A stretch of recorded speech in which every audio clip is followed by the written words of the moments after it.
বিলাকো কি একদম একবাৰতে এসোপা এসোপা দি থৈ গল গৃহস্থৰ কথাটো তেওঁলোকে নাচালে কোনোবাই কৈছে মোক নালাগে লহে নালাগে বুলি কোৱাৰ পিছতো আপুনি জোৰ জুবিছি তেওঁক দিছে মোৰ ফালৰ পৰা অলপ লওৱা আপোনাৰ পেটটো তেওঁৰ লগত যোগ কৰিব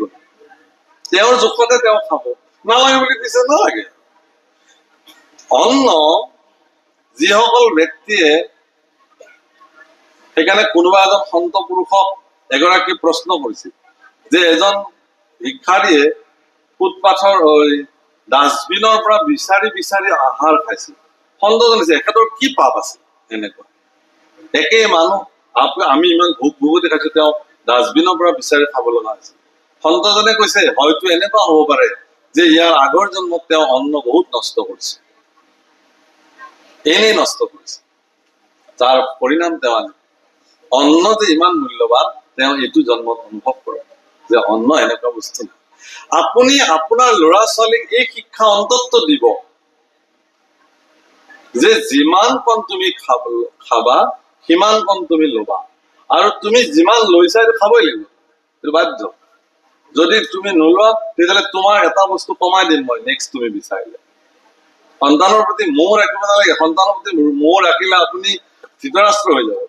সন্তানৰ প্ৰতি মিছা মোহ ৰাখিলে আপুনি গান্ধাৰী হৈ যাব সব জানে সব শুনে তাৰপিছতো তেওঁ একো নাজানে মই কিয়া কৰো বক্স মই তো বিভৎস হওঁ কয় নহয় এনেকে চিৰিয়েলখনত কৈছিল না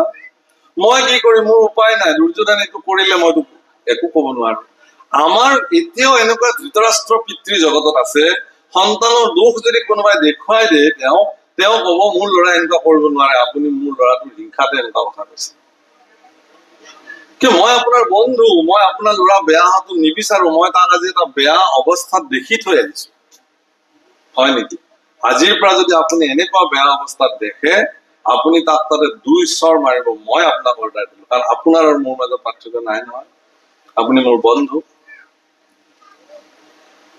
কিন্তু আমি কৰিলো কি যে আপুনি মোৰ ল'ৰাটোক ইমান হিংসা কৰে মোৰ ল'ৰাই এনেকুৱা কাম কৰিব আপুনি মোৰ ল'ৰাৰ বদনাম উলিয়াব খুজিছে মোৰ ছোৱালীৰ বদনাম উলিয়াব খুজিছে তাৰমানে তেওঁ সঁচাকে ধৃতৰাষ্ট্ৰ ৰাৱণ কেতিয়াবা শেষ হৈ গল ত্ৰেতাৰ যুগতে মৰি থাকিলে মহাপুৰুষ শংকৰদেৱে সিদিনাখন উপদেশ দিছে ৰাৱণক কলিৰ যুগত আজিৰ পৰা 500 বছৰ আগতে অন্ধ মুগ্ধ দশ স্কন্ধ পাপ বুধ জানকী ক্ষীৰত চৰাই ৰঘুপতি পদবৰ ধৰ ৰজনী চৰ শংকৰ কহতু পায়